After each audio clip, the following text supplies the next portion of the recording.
Yo, what's going on YouTube, man? It's Trey TV. I'm back with another video, man. So check this out, bro. You feel me?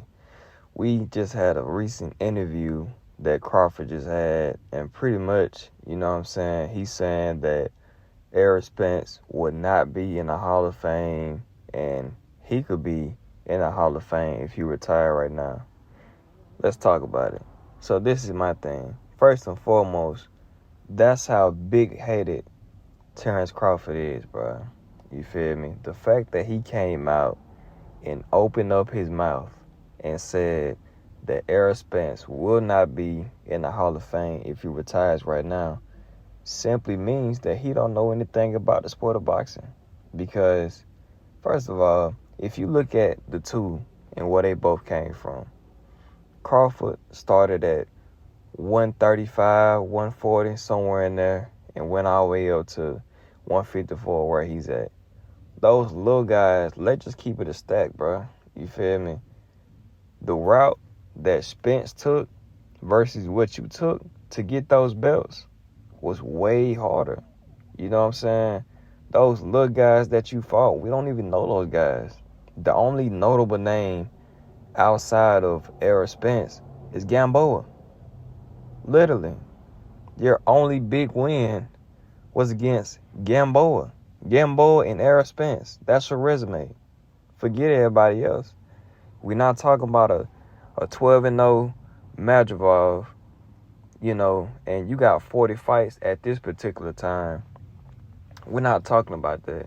We're talking about Errol Spence, and we're talking about Gamboa. Those are the only names you got on your resume. You feel me? If you look at what Spence has done versus what you've done in the sport, he did it exactly how you're supposed to do when you're trying to be undisputed. You know what I'm saying? He fought Kell Brook. Keep in mind, Kell Brook was the number one welterweight that nobody wanted to smoke with. He beat Sean Porter in his prime. I'm talking about Kell Brook.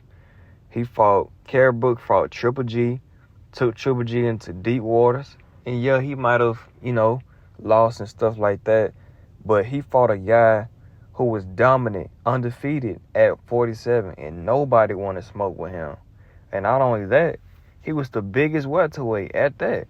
You feel me? And Errol Spence went to UK, London, knocked him out, cold, broke his eye socket. You know what I'm saying? A lot of people say, oh man, well his eye was already injured. He broke his other eye socket. So that ain't got nothing to do with nothing. People always trying to hate. You got to keep in mind, Kell Brook beat a prime Sean Porter. And you know Sean Porter a Hall of Famer himself. So you mean tell me Errol Spence ain't going to be in the Hall of Fame, but he beat a Hall of Famer? Then after that, he fights Ugas after a car accident. You feel me? No. He fought Sean Porter. Sean Porter dropped him. Got that belt. Fought Ugas. Broke his eye socket in front of the world. Got that belt. So he's unified at this time. You know what I'm saying? And then that's when he fought Crawford.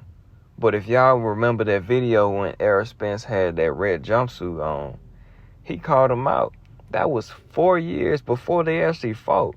And Spence been telling everybody for the longest, I need to move up.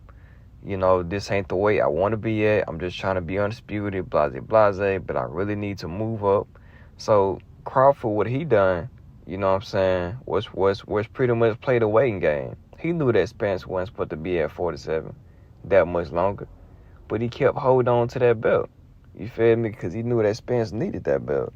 So it's like when you put two and two together, man, if you look at Errol Spence's way to become a champion, his resume, he has twice as many names as Crawford got.